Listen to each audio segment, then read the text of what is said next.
Au plateau, nous recevons Amani Hippo Félicien, directeur du cabinet du ministre de l'Administration du Territoire et de la Décentralisation. Bonsoir. Bonsoir. Avec vous, nous allons comprendre, sinon mieux comprendre, cette décision du gouvernement, l'interdiction hier de toute manifestation sur la voie publique.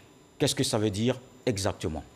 Alors, je voudrais rappeler que le Conseil des ministres d'hier a pris une décision extrêmement importante.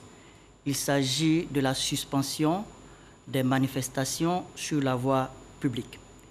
Et cette décision a fait l'objet du communiqué du Conseil des ministres et cette décision fait également l'objet d'un arrêté interministériel qu'il convient de porter à la connaissance des populations.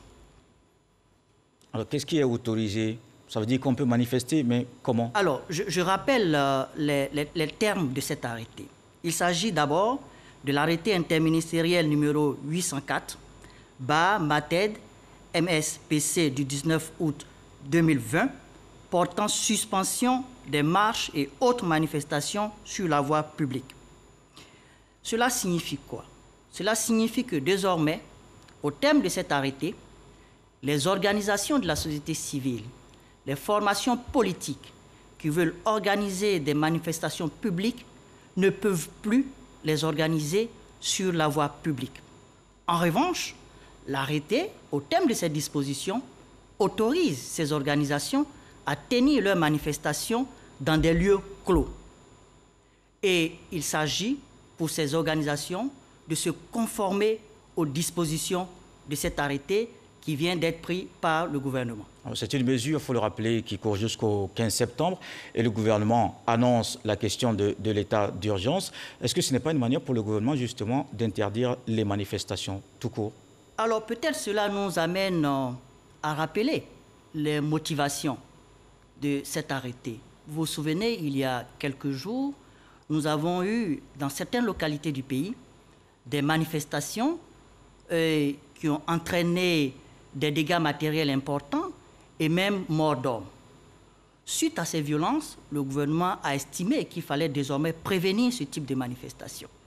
C'est alors que la décision de suspension est intervenue. Donc il ne s'agit pas, bien sûr, de brimer les partis politiques, mais il s'agit d'une mesure d'ordre public pour préserver les vies humaines et également pour préserver les biens publics et privés.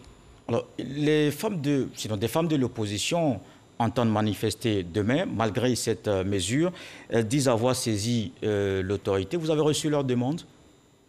Alors, dans la procédure, effectivement, la préfecture d'Abidjan est saisie à chaque fois qu'il y a des manifestations pour les autorisations ou les déclarations préalables. Pour celle de demain, vous avez reçu la demande? Alors, celle de demain, effectivement, parce que depuis quelques jours, il y a eu plusieurs reports d'ailleurs, depuis quelques jours, ces organisations ont saisi la préfecture d'Abidjan pour demander à organiser ces marches.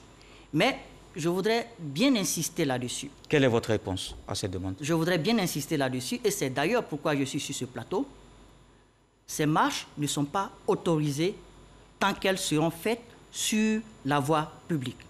En revanche, ces marches peuvent se tenir, ces manifestations peuvent se tenir dans des lieux clos, ce qui va permettre aux forces de l'ordre, aux agents de sécurité d'encadrer ces manifestations pour qu'elles puissent se dérouler dans les conditions les meilleures et préserver la vie des personnes, préserver les biens publics et les biens privés. Avec cette nouvelle disposition du gouvernement, quelles sont les dispositions que les organisateurs désormais doivent prendre? Il s'agit de saisir les autorités administratives compétentes en la matière pour que ces marches-là, quant au lieu, soient identifiées et que ces marches soient encadrées par les forces de sécurité. Merci, monsieur. Peut-être qu'il faudra ajouter que les organisations de la société civile et les partis politiques doivent se conformer à ces dispositions. Pour les contrevenants, l'arrêté que je viens de citer a une disposition claire là-dessus au niveau de l'article 4. Effectivement, les contrevenants vont s'exposer à des poursuites judiciaires. Merci, M. Amani Hippo-Félicien. Je rappelle que vous êtes directeur de cabinet du ministre de l'Administration du Territoire et de la Décentralisation. Merci d'être passé sur ce plateau pour nous parler de cette mesure du gouvernement, l'interdiction de toutes les manifestations sur la voie publique, décision prise hier donc en Conseil des ministres. Marche éclatée jeudi dernier.